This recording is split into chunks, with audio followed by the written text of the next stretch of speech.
Hello दोस्तों, good morning. स्वागत है एक बार फिर से आप सभी का एमजेटी एजुकेशन में। साथियों, आज है 17 दिसंबर और आज की वीडियो में हम लोग बात करेंगे 17 दिसंबर 2024 के most important daily current affair के क्वेश्चंस के बारे में। लेकिन सबसे पहले रिवीजन करेंगे हम लोग 1 मिनट में पिछले दिन का। कल हम लोगों ने पढ़ा था 14 दिसंबर को राष्ट्रीय ऊर्जा संरक्षण दिवस मनाया गया। इसके अलावा उत्तर प्रदेश में गाय का दूध उत्पादन नंबर 1 बनने की कोशिश में है और आगे आने वाले टाइम पर ये बन सकता है, अभी दूसरे पर है। Time person of the year 2024 चुने गए हैं डोनाल्ड जे ट्रम्प। इसके अलावा फ्रांस के नए प्रधानमंत्री एक बार फिर से बन गए हैं फ्रांकोइस बायरो। देखो, फ्रांस इस साल 4 प्रधानमंत्री बदल चुका है, तो फ्रांकोइस बायरो अब नए प्रधानमंत्री होंगे फ्रांस के। राष्ट्रपति इमैनुअल मैक्रोन हैं अभी भी। 22वां दीपकला मेला नई दिल्ली में आयोजित हुआ और दिसंबर 2024 में विश्व आयुर्वेद कांग्रेस और आयुर्वेद एक्सपो का आयोजन देहरादून में किया गया है, जिसकी थीम थी digital health Ayurvedic approach. Naples Italy में स्वाद एटलस द्वारा जारी शीर्ष खाद्य शहरों में ये टॉप पर रहा है। 5वें नंबर पर मुंबई रहा है। इसके अलावा यस बैंक के नए कार्यकारी निदेशक नियुक्त किए गए Manish Jain. TransUnion CIBIL का नया एमडी और सीईओ बनाया गया भावेश जैन को। और यूरोपीय संघ के सीमा फ्री सेंजेन क्षेत्र में पूरी तरह शामिल होने की योजना बना रहा है रोमानिया और बुल्गारिया।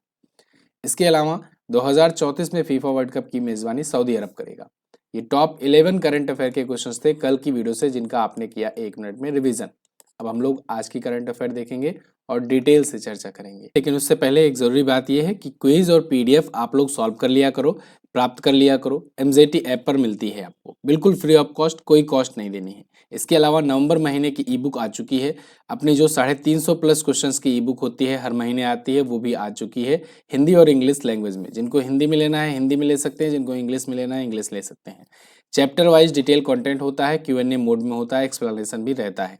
और आप एक ई बुक लेकर के देखो, आपको काफ़ी इंटरेस्टिंग लगेगी ई बुक और आप फिर हर महीने लिया करोगे। मात्र 20 रुपये में प्रत्येक ई बुक मिल जाती है। हर महीने की, हर 6 महीने की, साल की ई बुक सब अवेलेबल है। सब कुछ आपको एमजेटी ऐप पर ही मिलना है, वहीं से जाकर आप परचेज कर सकते हो। चलिए अगला। अच्छा, A4 साइज में होता है तो प्रिंट आउट भी निकाल करके आप पढ़ सकते हो बिल्कुल आराम से। 1971 के भारत पाकिस्तान युद्ध में विजय की याद में 16 दिसंबर को कौन सा दिवस मनाया जाता है? पहला क्वेश्चन और मोस्ट इंपॉर्टेंट क्वेश्चन। तो दोस्तों 16 दिसंबर का दिन काफी यादगार दिन रहता है और काफी प्राउड मोमेंट होता है भारत के लिए। इस दिन हम लोग विजय दिवस मनाते हैं। 16 दिसंबर को 1971 में भारत ने पाकिस्तान पर जीत दर्ज किया था। पाकिस्तान के 93,000 से ज्यादा सोल्जर्स ने भारत के सामने सरेंडर किया था। ये कोई छोटी मोटी बात नहीं है, बहुत बड़ी बात है। आप सोचो कि सेकेंड वर्ल्ड वार जब खत्म हुआ ना, तो उसके बाद से पहला ऐसा कोई वार था जिसमें इतने बड़े मात्रा में सेनाओं ने, किसी देश की सेना ने सरेंडर किया हो। ये वो आइकॉनिक फोटो है जो हम सब भारतीय बड़े प्राउड हो करके देखते हैं और इसको सेलिब्रेट करते हैं। इसमें जगजीत सिंह जी थे, लेफ्टिनेंट जनरल जगजीत सिंह जी भारत की तरफ से, और ये नियाजी थे, अमीर अब्दुल्ला नियाजी, ये पाकिस्तान के थे जनरल। तो इन्होंने सरेंडर किया था और सरेंडर ट्रीटी पर हस्ताक्षर किए थे। 93,000 से ज्यादा सैनिक घुटनों के बल बैठे थे भारतीय सेना के सामने। मतलब ऐसी स्थिति आ गई थी, सोचो लगभग 1 लाख सैनिक घुटनों के सामने हथियार डाल करके बैठे थे, आत्मसमर्पण कर दिए थे, क्योंकि चारों तरफ से भारतीय सेना ने घेर लिया था और उनके पास कोई चारा नहीं बचा था। तो 16 दिसंबर 1971 बहुत बड़ा मूवमेंट है भारत के लिए। आज भी हम लोग सेलिब्रेट करते हैं विजय दिवस के रूप में। आप लोग कमेंट बॉक्स में जय हिंद जरूर लिखिएगा। अब ये महत्वपूर्ण दिवस कल हम लोगों ने रिवीजन किया था, तो आज हम लोग आगे बढ़ेंगे। अगला क्वेश्चन, हाल ही में 400 बिलियन डॉलर की संपत्ति पार करने वाले पहले व्यक्ति कौन बन गए? भैया 400 बिलियन डॉलर एक ही व्यक्ति के पास है, किसी एक व्यक्ति के पास। सोचो, ना जाने कितने देशों की संपत्ति, पूरी पूरी जीडीपी इतनी नहीं है। तो एलन मस्क जो है ये 400 बिलियन डॉलर की संपत्ति प्राप्त कर चुके हैं और 447 बिलियन डॉलर तक इनका पहुंच गया था संपत्ति। पहले पर्सन बन गए हैं पूरे अर्थ के, पूरी पृथ्वी के। हालांकि इनके लिए तो पृथ्वी भी केवल एक कहना सही नहीं होगा, ये तो मंगल ग्रह की तरफ भी जा रहे हैं। तो ये ब्रह्मांड के इकलौते व्यक्ति बन गए हैं, ये कहना इनके लिए ज्यादा सही होगा, क्योंकि ये एक गोले पर फिट नहीं बैठ पाते। डोजे के ये सह नेता हैं। डोजे आप जानते हो, डिपार्टमेंट ऑफ गवर्नमेंट एफिशिएंसी। अभी एक नया डिपार्टमेंट बनाया गया है जिसमें विवेक रामास्वामी और एलन मस्क को रखा गया है। डोनाल्ड ट्रंप की सरकार में एक नया ये डिपार्टमेंट होगा जो गवर्नमेंट की एफिशिएंसी को ये इंश्योर करेगा कि कहाँ पर सही खर्च हो रहा है, कहाँ पर नहीं, फालतू खर्च ना हो। तो मतलब ये सरकारी विभाग में भी हैं, बिजनेसमैन तो हैं ही। आप जानते हो ट्विटर, जिसका नाम अब एक्स हो चुका है, इसके मालिक हैं। इसको $44 बिलियन में 2022 में इन्होंने खरीद लिया था, पूरा 100% शेयर। इसके अलावा स्पेस एक्स के मालिक हैं, संस्थापक भी हैं। इसके अलावा आप टेस्ला देखो, टेस्ला की वजह से जिनकी संपत्ति बढ़ी है, टेस्ला में ही अभी शेयर में उछाल आया है, तो टेस्ला के भी ये मालिक हैं। इसके अलावा the boring company, hyperloop one, इसके अलावा XAI, बहुत सारी कंपनियां हैं इनके अंडर में, और इस वजह से ये दुनिया के सबसे अमीर व्यक्ति हैं। अगला, दिसंबर 2024 में कहां पर 3 दिवसीय विश्व हिंदू आर्थिक मंच का उद्घाटन किया गया? तो विश्व हिंदू आर्थिक मंच, इसका उद्घाटन अभी कहां पर किया गया? मुंबई में। मुंबई में हुआ, 3 दिवसीय ये हुआ है, दिसंबर मंथ में हुआ है, इसे ध्यान रखिएगा। 13 से 15 दिसंबर को जियो वर्ल्ड कन्वेंशन सेंटर मुंबई में हुआ है। ठीक है, अब आजकल मुंबई में जो भी आयोजन होते हैं, बड़े बड़े समिट्स वगैरह होते हैं या कोई आयोजन हो रहा होता है, तो वो जियो वर्ल्ड कन्वेंशन सेंटर में होता है, और जियो ने ही बनाया, रिलायंस का ही है ये। फिलहाल इस विश्व हिंदू आर्थिक मंच की थीम रखी गई है इस बार की, think about the future for the future, यानी भविष्य में सोचें, भविष्य के लिए सोचें। विश्व हिंदू आर्थिक मंच की शुरुआत 2012 में हुई थी, हांगकांग में हुई थी। अगला, हाल ही में प्रधानमंत्री मोदी ने कितने करोड़ रुपए की लागत से प्रयागराज में 167 परियोजनाओं का उद्घाटन किया? तो देखो, पीएम मोदी ने अभी 5,500 करोड़ से ज्यादा की लागत वाली 167 परियोजनाओं का उद्घाटन किया है प्रयागराज में। आप यहाँ पर आर्टिकल भी देख पाओगे।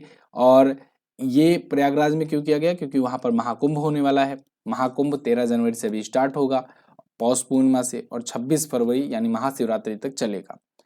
12 साल में एक बार आता है। अच्छा, मैंने उस दिन ये बताया था कि प्रयागराज वाला सबसे ऐतिहासिक, सबसे बड़ा और सबसे पावन माना जाता है महाकुंभ। तो कुछ लोगों ने कमेंट किया था नहीं, उज्जैन वाला माना जाता है या फिर दूसरा वाला कोई माना जाता है। ऐसा नहीं है। देखो, वैसे कहने को तो सब कहते हैं कि हाँ हमारा वाला सबसे ज़्यादा पवित्र है, लेकिन आप कॉमन सेंस भी लगा करके देखो, प्रयागराज में सबसे ज़्यादा विस्तृत रूप से प्रयागराज सेलिब्रेट भी किया जाता है। आज से ही नहीं, ऐसा नहीं है कि जब से बीजेपी की गवर्नमेंट आई है तब से ही बड़े रूप में प्रयागराज वाला महाकुंभ हो रहा है, ऐसा नहीं है, इससे पहले भी होता था। हाँ, इतना बड़ा नहीं होता था, लेकिन इन चारों में सबसे ज़्यादा विस्तृत रूप से सबसे ज़्यादा पावन प्रयागराज का ही माना जाता है, और प्रयागराज ही इसीलिए सबसे बड़े रूप में सेलिब्रेट किया जाता है। महाकुंभ तो उज्जैन, नासिक और प्रयागराज, हरिद्वार, तीनों जगह और भी होते हैं, लेकिन इतना विशालतम रूप से प्रचार प्रसार और सब चीज़ आप नहीं देखते होगे बाकियों का। तो प्रयागराज वाला है कारण, और सबसे पवित्र होता भी है, इस वजह से है। और महाकुंभ तो चारों ही पवित्र हैं ही, तो इसमें कोई डिबेट वाली बात नहीं होनी चाहिए। फिलहाल 15,000 से अधिक सफाई कर्मी की तैनाती यहाँ पर होगी। सह एआईयक, या इसे इंग्लिश में लिखेंगे तो सहायक ही एक साथ पढ़ा जाएगा। ये एक एआई चैटबॉट है और इसे लॉन्च किया गया है, सह एआईयक, ठीक है ना। अंग्रेजी में लिखोगे तो सहायक ऐसे करके है, तो इसे इसलिए बनाया गया है जिससे एआई बीच में अलग हो सके। तो सहायक चैटबॉट है, ठीक है। तो अगर फ्लो में पढ़ेंगे तो सहायक ही पढ़ेंगे। तो ये एआई आधारित प्लेटफॉर्म है, और ये श्रद्धालुओं के लिए है, जो उनको हेल्प करेगा, गाइड करेगा कि किस तरफ से जाना है या कहाँ पर आपको कैंप मिल जाएंगे। आप लोग कभी गए हो कि नहीं कुंभ मेला गए हो तो कमेंट बॉक्स में जरूर लिखिएगा। चलिए, 2019 में जब ऑफिस वहाँ पर थे इलाहाबाद में, तब हम लोगों ने भी अनुभव किया था कैसी भीड़ होती है, किस प्रकार का क्या होता है। फिलहाल महाकुंभ 2025 की तैयारियां जोरों पर है, 167 परियोजनाओं का उद्घाटन किया गया है। आगे, केंद्रीय मंत्री डॉक्टर जितेंद्र सिंह के अनुसार भारत का अपना अंतरिक्ष स्टेशन कब तक स्थापित हो जाएगा? ये चीजें मैं आपको बजट के टाइम पर भी बता चुका हूँ, इसके बाद भी सरकार ने एक बार अनाउंस किया था, तब भी मैंने बताया था आपको। अब ऑफिशियल तरीके से संसद में इसकी घोषणा की गई है, तो अब फिर से मैं आपको बता रहा हूँ।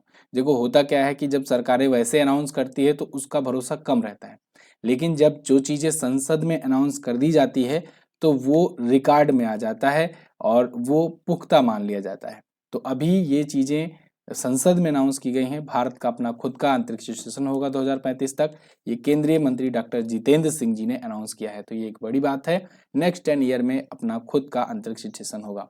अंतरिक्ष स्टेशन जिनको ना पता हो मैं बता दूं, आप ये समझो कि पृथ्वी है, पृथ्वी के ऊपर 400 किलोमीटर की ऑर्बिट में पृथ्वी का ही लगातार चक्कर लगाता हुआ एक वहां पर बेस स्टेशन होगा, जहां पर अपने रिसर्चर्स, अपने साइंटिस्ट जा करके रिसर्च वगैरह कर सकेंगे। पृथ्वी पर क्यों नहीं करते?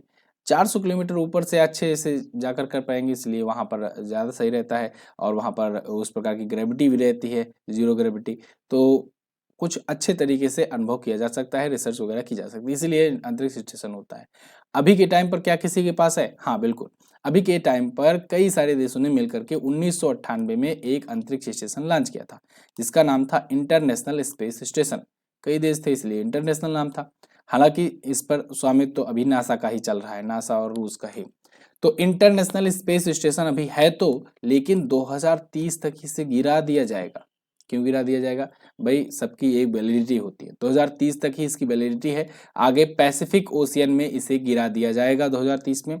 फिर देखना होगा कि कब क्या बनता है, और अब नहीं लगता है कि फिर से अब कोई कई देश मिलकर के बनाएंगे, अब सब अपना अपना बनाने की सोच रहे हैं। जैसे जैसे चाइना सोच रहा है अपना बनाने की, स्पेस एक्स भी इधर लगा हुआ है फिराक में लॉन्च करने की, भारत 2035 तक लॉन्च करने का अनाउंसमेंट कर ही रहा है, 2030 तक ही चाइना लॉन्च कर देगा अपना, तो जापान 2040 तक लॉन्च करने की बात कर रहा है। तो सब लोग अपना अपना खुद का स्पेस स्टेशन लॉन्च करना चाह रहे हैं, क्योंकि कोई किसी और के साथ स्पेस टेक्नोलॉजी शेयर नहीं करना चाहता, क्योंकि अब पृथ्वी के बाद वार के बाद अब आगे बारी आएगी स्पेस वार की, तो कोई भी नहीं चाहेगा कि अपनी टेक्नोलॉजी किसी और को शेयर करें। तो हम लोग भी क्यों पीछे हटे, हम लोग भी भारतीय स्पेस स्टेशन स्थापित करेंगे 2035 तक, 2040 तक चंद्रमा पर एक भारतीय को उतार देंगे। फिलहाल अभी गगनयान मिशन के तहत हम लोग 2025 के अंत तक या 26 की शुरुआत तक मानव मिशन करने जा रहे हैं।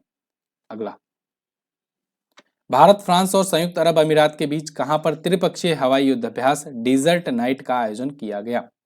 तो देखो, डेजर्ट नाइट का आयोजन भारत, फ्रांस और यूएई तीनों मिल करके अरब सागर में कर रहे हैं। अरब सागर, अरेबियन सी आप मैप में देखे ही हो कई बार, अरब सागर के ही साइड में आपका मिल जाता है यूएई वगैरह, ये इसलिए अरब देश भी कहे जाते हैं।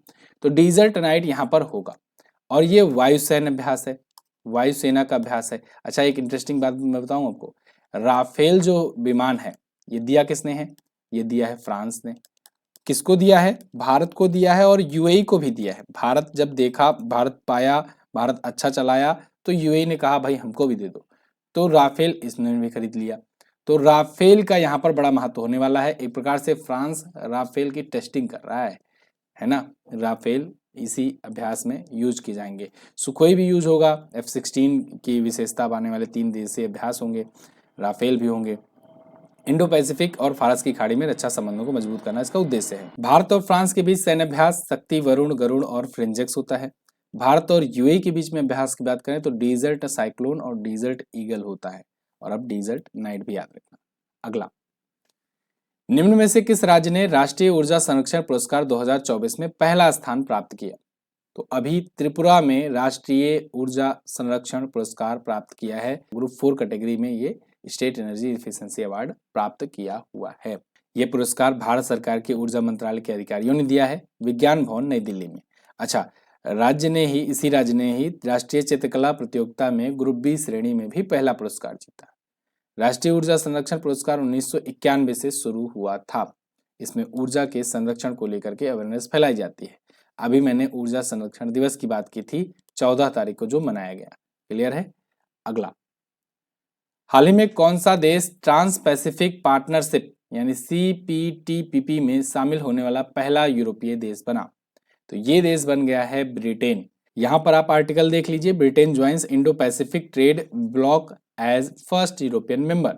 CPTPP क्या है? इसका मतलब होता है comprehensive and progressive agreement for the trans Pacific partnership. समझिएगा, बड़े ध्यान से, इत्मीनान से समझिएगा। देखिए, अभी आपको याद होगा 2020 में जब बोरिस जॉनसन आए थे, तो उन्होंने कहा कि हम ब्रेग्जिट करेंगे। क्या करेंगे? ब्रेग्जिट करेंगे। काफी दिन से ये प्रोग्राम चल रहा था, कंट्रोवर्सी चल रही थी कि ब्रेग्जिट भाई करना है। आपको मैंने कल ही बताया था शेंजेन क्षेत्र के बारे में, अगर आपने ध्यान दिया होगा तो उसमें बताया था कि उसमें आवाजाही के लिए कोई दिक्कत नहीं होती है और कोई वीज़ा वगैरह नहीं बनाना होता है, और करेंसी भी लगभग सेम ही रहती है, इकोनॉमी भी सेम रहती है, तो यहाँ रहो वहाँ जाकर कमाओ फिर आ जाओ घर पर, तो ये होता था, है ना। और एक दूसरे से कोई भी चीज़ें लेन देन किया जा सकता था बिना कोई टैरिफ या टैक्स लगाए। अब इसी बात से दिक्कत हो रही थी ब्रिटेन को। सारी चीज़ें लिंक हैं, इंटरकनेक्टेड हैं। आप अगर थोड़ा-सा ब्रॉड माइंड करके ये सोचोगे, मतलब आपको रटना नहीं है, आपको कहानी समझना है कि वहाँ पर एक्चुअल स्थिति क्या है, तब आपको सब समझ में आ जाएगा। शेंज़ेन क्षेत्र की वजह की होने की वजह से, कुछ ऐसे नियमों की वजह से वहाँ पर यूरोप जो है, उनके देशों के बीच में ना कोई रिस्ट्रिक्शन नहीं है, कोई ट्रेड का कोई टैक्स वगैरह नहीं है। मतलब कोई भी चीज़ें एक जगह से दूसरी जगह से खरीद बिक्री कर सकते हो। अब देखो, किसी एक जगह पर कोई चीज़ बहुत ज़्यादा मात्रा में उत्पादन हो रहा है, वहाँ की प्राइस कम होगी, और दूसरे देश में, कहीं दूर देश में, यूरोप में ही बहुत कम मात्रा में उत्पादन हो रहा है, तो वहाँ पर ज़्यादा महंगा होना चाहिए। तो लेकिन कोई टैक्स टैरिफ ना होने की वजह से ये ले जाकर के वहाँ पर बेच आते हैं, आराम से कमाते हैं, ठीक है। लेकिन जो बड़ा देश है, अमीर देश है, उसका वो डेवलप हो चुका है, लेकिन उसकी इकोनॉमी का यूज जो छोटे देश हैं वो भी कर रहे हैं, तो इसका अंतर नहीं रह जाता है। अब इसी में ब्रिटेन को दिक्कत होती थी। ब्रिटेन कहता था कि भाई हम इतने डेवलप्ड हैं, हम सब कुछ अपना बना करके रखे हैं, सब अच्छा सब कुछ करके रखे हैं, लेकिन हमारे यहाँ जो टैक्स टैरिफ जो प्लान है, इसका फायदा कोई छोटा यूरोपीय देश भी उठा लेता है, तो ये नहीं होना चाहिए।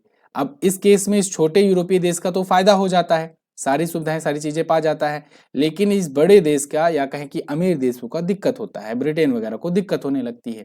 इनको प्रॉब्लम होती है कि भाई हम तो कमा नहीं पा रहे, तुम तो फायदा उठा ले रहे हो। तो इन्होंने कहा कि हम ब्रेग्जिट हो जाएंगे। ब्रेग्जिट क्या है? इन्होंने कहा कि हम ईयू ही छोड़ देंगे, यूरोपियन यूनियन ही छोड़ देंगे। तो यूरोपियन यूनियन छोड़ने की बात को ही ब्रिटेन एग्जिट कहा गया, कि ब्रिटेन यूरोपियन यूनियन से एग्जिट हो जाएगा। तो क्या हो गया? हाँ, बिल्कुल हो गया। तो आने वाले दिनों में जब बोरिस जॉनसन ने पूरा एकदम प्रोग्राम, माहौल बनाया, और उसके बाद आकर के चुनाव भी जीत गए, फिर आगे आने वाले दिनों में ब्रेग्जिट हो गया सक्सेसफुली। तो ब्रिटेन आज के टाइम पर ईयू का मेंबर नहीं है। तो ईयू का मेंबर नहीं है, फिर क्या ट्रेड कहाँ करोगे? ईयू में बहुत सारी चीजें थी, यूरोपियन यूनियन में, कि आपस में ही ट्रेड करना है, आपस में ही रहना है, और अपने में बढ़िया बना करके रखना है, कोई टैक्स वगैरह नहीं लेना है, लेकिन ट्रेड वगैरह आपस में करना है। अब ब्रिटेन जब इससे एग्जिट हो जाए, तो इसको ट्रेड कहाँ करने को मिलेगा? तो उन्होंने कहा कि हम सीपीटीपीपी में शामिल हो जाते हैं, इस नए व्यापार ब्लॉक में शामिल हो जाते हैं, जिसमें Canada, Japan, Australia, New Zealand, Brunei, Chile, Malaysia, Mexico, Peru, Singapore, Vietnam जैसे 11 देश हैं। अब इसमें ये शामिल होकर के 12वां देश बन गया, तो अब इनके साथ ये ट्रेड कर पाएगा। समझ में आई बात? कहीं पर कोई भी कंफ्यूजन है तो फिर से पूछ सकते हो, कमेंट बॉक्स खुला है आपके लिए। आपको करंट अफेयर समझना है, जिससे आप कभी ना भूलो। जैसे ब्रिटेन एग्जिट एक बार मैंने और पहले भी समझाया था, तो आप में से बहुत सारे लोगों को याद होगा अभी भी। और अब ये शेंजेन क्षेत्र वाला भी लिंक करके याद कर लो, तो आपको ये सीपीटीपीपी भी शामिल होना याद हो जाएगा। अगला क्वेश्चन देखते हैं। हाल ही में कहां पर भारत का पहला मधुमेह बायोबैंक खोला गया? तो भारत का पहला मधुमेह बायोबैंक ये खोला गया दोस्तों, कहां पर? ये चेन्नई में खोला गया है, भारत का पहला डायबिटीज बायोबैंक। इंडिया में कुछ हो या ना हो, डायबिटीज के मरीज जरूर आपको देखने को मिलेंगे। अगर चेक किया जाए ना, तो समझ लो कि लगभग 80%, मैं शायद कम ही बोल रहा हूँ, 80% भारतीय डायबिटिक हैं, क्योंकि यहाँ के प्रोडक्ट में चीनी का बहुत ज़्यादा रोल होता है। बहुत सारी चीज़ें लोग मीठा के रूप में खाना पसंद करते हैं। आप यही यूरोपीय देशों में या अमेरिका वगैरह में चले जाओगे, इवन जो जो कंपनियां भारत में वो सामान, वो प्रोडक्ट बेच रही होती हैं, जिसका हम लोग सेवन करते हैं खुलेआम, वो प्रोडक्ट ही, उस कंपनी का ही वो प्रोडक्ट अमेरिका में या यूरोपियन देशों में बिकता है, तो वहाँ पर शुगर फ्री होता है, वहाँ पर इतना शुगर नहीं रहता है, क्योंकि वो लोग जानते हैं कि 3 व्हाइट पॉइजन होते हैं, मैदा, नमक और चीनी। इसे 3 व्हाइट पॉइजन कहा गया है, 3 सफेद जहर कहा गया है, लेकिन यहाँ पर यूज धड़ल्ले से होता है। फिलहाल डायबिटीज बायो बैंक इसीलिए खोला जाएगा, भारत का पहला डायबिटीज बायो बैंक होगा, और ये चेन्नई में खोला जाएगा, जो डायबिटिक पेशेंट को पर रिसर्च करेगा कि भाई हमारे जैसे जियोग्राफिक रीजन में कैसे डायबिटिक पेशेंट को कम किए जाएं, या डायबिटिक पेशेंट हैं तो उनको ओवरकम करने के लिए क्या चीज़ें की जाएं, जैसे वो चीनी अगर इतना यूज भी करते हैं तो उनको उतना दिक्कत ना हो। तो ICMR इसके सामने आया है, और MDRF दोनों ने मिल करके ये बायोबैंक स्थापित किए हैं। आगे चल करके इस पर रिसर्च वगैरह करेंगे हाई लेवल की। डॉक्टर V मोहन MDRF के अध्यक्ष हैं। अगला, हाल ही में प्रसिद्ध तबला वादक उस्ताद जाकिर हुसैन का निधन हो गया, इन्हें किस पद्म पुरस्कार से सम्मानित किया गया था? Very very most important question साथियों। एक बहुत बड़ा नाम, कल हम लोगों ने खो दिया उस्ताद जाकिर हुसैन। हालांकि इनका निधन 2-3 दिन पहले हो चुका था, इनकी फैमिली ने 2-3 दिन बाद अनाउंस करके बताया। ये यूएस में रहते हैं, कैलिफोर्निया में रहते थे और इनका निधन हो गया है। उस्ताद जाकिर हुसैन महान तबला वादक, इन्हें पद्मश्री, पद्म भूषण और पद्म विभूषण सबसे सम्मानित किया गया था। तो ये बी, सी और ए भी कर लो। ए सबसे सम्मानित किया गया था, तीनों पुरस्कारों से ये सम्मानित थे। और मशहूर तबला वादक जाकिर हुसैन जी, इनका 73 वर्ष की उम्र में निधन हुआ। कारण मृत्यु का क्या था? इंडियोपैथिक पल्मोनरी फाइब्रोसिस हुआ था। ये एक नए टाइप का रोग है, तो रोग भी नए नए निकल रहे हैं। इस रोग से पीड़ित थे। 1951 में मुंबई में इनका जन्म हुआ था। इनके पिताजी भी मशहूर तबला वादक थे, उस्ताद अल्लाह रखा। उन्हीं के ये पुत्र थे, उस्ताद जाकिर अल्लाह रखा हुसैन। और 1970 में इन्होंने शक्ति नाम से एक संगीत ग्रुप की स्थापना की थी। 2023 में अभी इनको पद्म विभूषण से सम्मानित किया गया था। 2002 में पद्म भूषण और पद्मश्री 1988 में सम्मानित किया गया था। इसके अलावा संगीत नाटक अकादमी से 1990 में सम्मानित किए गए थे। ये थे साथियों आज के दिन के टॉप 10 करंट अफेयर के क्वेश्चंस। आई होप आपको वीडियो इंटरेस्टिंग लगी होगी, समझ में आया होगा और सब याद हो गया होगा, कोई चीज रटनी नहीं पड़ी होगी। जो नहीं समझ में आया है कमेंट में कमेंट कीजिए, मैं आपको समझाने का फिर से प्रयास करूंगा। करंट अफेयर समझना है, रटना नहीं है। क्विज पीडीएफ एमजेटी ऐप पर मिलेगी। आप लोग क्विज और पीडीएफ भी डेली सॉल्व किया करो, डेली प्राप्त किया करो। और हाँ, अब शेयर करना शुरू कर दो भाई, वापस से आ चुका हूँ मैं, तो अब शेयर करना शुरू कर दो। फिर से जो है इंक्रीज होना शुरू होना चाहिए लाइक और व्यूज का भी। कोलकाता अंतर्राष्ट्रीय फिल्म महोत्सव में कौन से संस्करण का आयोजन किया गया? तो इस बार 30वां संस्करण आयोजित किया गया। फ्रांस था इस बार फोकस कंट्री, याद रखना। खेलो इंडिया विंटर गेम 2020 में शुरू किया गया था और ये लद्दाख और जम्मू कश्मीर में होता है। आज आपको बताना है विश्व आयुर्वेद कांग्रेस और आरोग्य एक्सपो कितने वर्षों के बाद आयोजित किया जाता है। इसके अलावा स्वाद एटलस द्वारा जारी 2024-25 की रिपोर्ट में भारत का मुंबई शहर किस स्थान पर है बड़ा पाव के कारण? बताइएगा कमेंट करके। थैंक यू सो मच, मिलेंगे अगली वीडियो में, तब तक के लिए नमस्कार, जय हिंद, वंदे मातरम।